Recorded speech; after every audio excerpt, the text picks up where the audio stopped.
基本上清水洗脸这件事情是主体哈，你可以发现在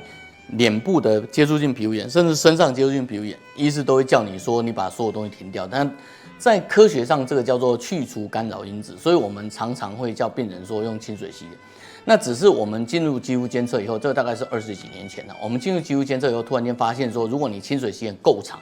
比如说以前我在当市立医院的主任的时候，我们就叫病人清水洗脸1个礼拜、2个礼拜。可是我们做肌肤监测，常常发现，当你叫病人清水洗脸14天、28天，你会发现从14天开始，他的皮肤会变得比较健康，然后开始会出现一些奇怪的东西哈，比如说他的皮肤会从健康变不健康，又变健康，它会开始出现一些生理的反应，因此我们才会把传统皮肤科医师的清水洗脸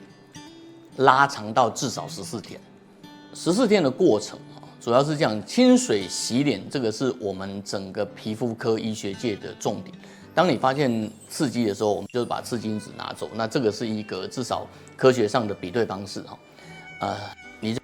当做对照组吧哈，好不好？那只是我们发现14天里头会发现一些很有趣的情况。当你让皮肤休息，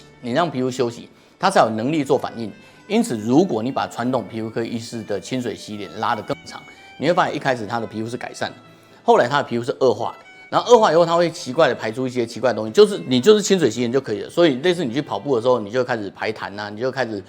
肚子痛想要上厕所啊，这是我们的生理反应。然后之后再经过一段时间，当你排完痰，然后你上完厕所以后，你会发现你突然间变得比较舒服。所以14天不洗脸是一个起始，它是一个让你皮肤休息，然后启动自愈过程的一个反应啊。那这会产生一个波浪的表现，这是我们在现场看到的。